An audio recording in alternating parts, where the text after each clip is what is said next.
দেশী বিদেশী পৰ্যটক তথা প্ৰকৃতি প্ৰেমীৰ বাবে ভাল খবৰ ডিব্ৰু-ছৈখোৱা ৰাষ্ট্ৰীয় উদ্যানত ধৰা পৰিছে ঢেকীয়াপতীয়া বাঘৰ অৱস্থিতি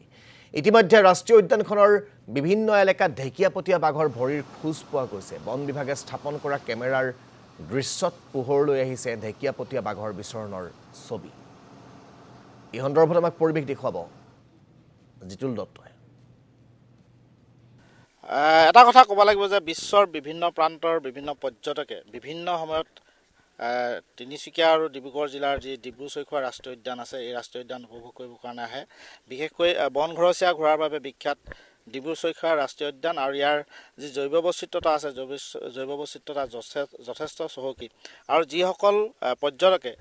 ডিব্ৰু-ছৈখোৱা ৰাষ্ট্ৰীয় উদ্যান চাবৰ কাৰণে আহে তেওঁলোকৰ কাৰণে এটা ভাল খবৰ হৈছে সেয়া হৈছে কি ডিব্ৰু-ছৈখোৱা ৰাষ্ট্ৰীয় উদ্যানত সুদীৰ্ঘ সময়ৰ পিছত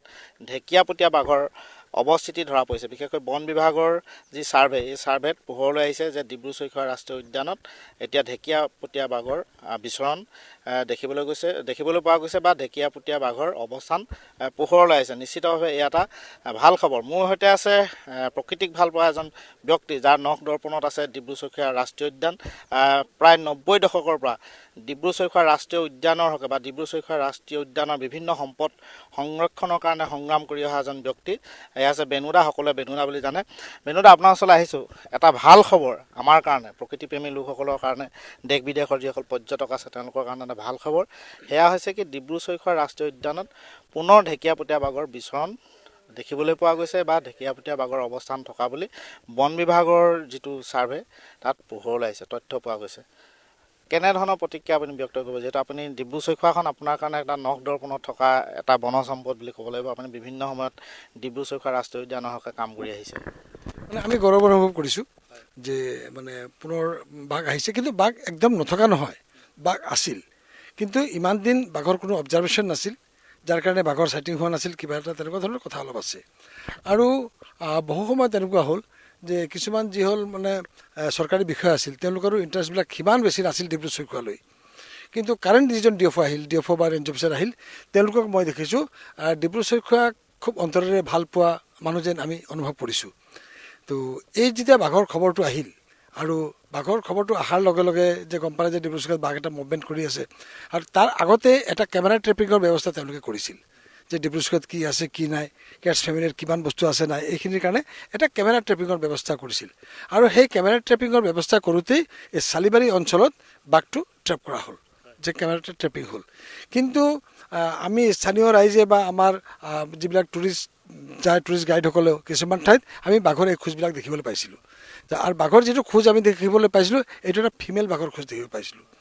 কিন্তু কিছুমান ইনফৰমেশ্যনৰ মতে এনেকুৱা ইনফৰমেশ্যন কিছুমান আহে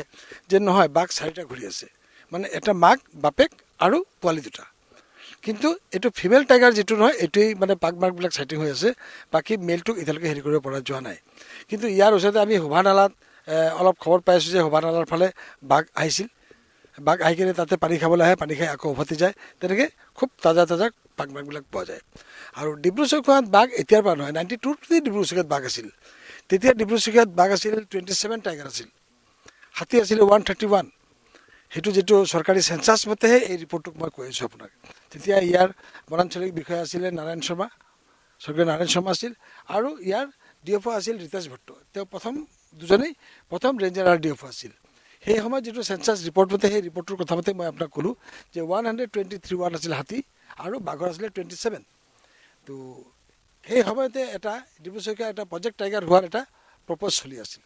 যে ডিব্ৰু-ছৈখোৱা আৰু নামেৰিক লৈ তো সেই সময়ত নামেৰিত টাইগাৰ ওলাই গ'ল বেছি 28 টাইগাৰ নামেৰিত ওলাই গ'লগৈ ডিব্ৰু-ছৈখোৱাত 27 ওলালে যাৰ কাৰণে ডিব্ৰু-ছৈখোৱা প্ৰজেক্ট টাইগাৰ সাগৰি লোৱা নহ'ল তো সেইমতেই ডিব্ৰু-ছৈখোৱা চলি থাকিল কিন্তু মাজত ডিব্ৰু-ছৈখোৱাৰ অৱস্থা খুব বেয়া আছিল কাৰণ ডিব্ৰু-ছৈখোৱাৰ অৱস্থা খুব ভাল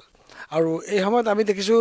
যে বন বিভাগটো অলপ সক্ৰিয় হৈছে কাম কৰাৰ কাৰণে আৰু এনেধৰণে যদি সক্ৰিয় হৈ থাকে বাঘৰ পপুলেশ্যন আৰু ইয়াত বাঢ়িব আপুনি এটা কথা কৈছে যে 92 চনতে হওক বা 93 চনতে সেইটো সময়ত প্ৰায় 27টা ঢেকীয়াপতীয়া বাঘ ডিব্ৰু-ছৈখোৱা বনাঞ্চলত আছিল বা ৰাষ্ট্ৰীয় উদ্যানখনত আছিল কিন্তু তাৰ পৰৱৰ্তী সময়ত এই বাঘৰ অৱস্থিতিবিলাক দেখিবলৈ পোৱা নগৈছিল কি কাৰণে দেখিবলৈ পোৱা নগৈছে মানে কি হ'ল আগত আমি যিটো এতিয়া নৈত খোজকাঢ়ি মানে নামেৰে আহিলোঁ সেই নৈখনৰ বহল আছিল 123 মিটাৰ বহল এটা নলা আছিল আৰু এইখিনি গোটেইখিনি আপুনি যিখিনি দেখিলে গোটেই উডলেণ্ড বেছি আছিল ইয়াত গ্ৰাছলেণ্ড খুব কম আছিল আৰু ইয়াত বহু ঠাই যেনেকুৱা কপলং চাপৰি, আহিচুং চাপৰি, কাছ টুকুৰা, ৰংদৈ চাপৰি, লংকা চাপৰি এইবিলাকত বাঘৰ পপুলেশ্যন ধুনীয়া আছিল। আৰু তেতিয়া সিহঁতৰ খোৱাৰ কোনো অভাৱ নাছিল, কাৰণ কি এই যে কেটেল ফাৰ্মবিলাক আছিলে ইহঁতৰ হেৰিবিলাকে প্ৰে কৰিছিল। কিন্তু যেতিয়া 92ৰ পৰা ফ্লাড আহিবলৈ আৰম্ভ কৰিলে, যিটো পাহাৰত যিমান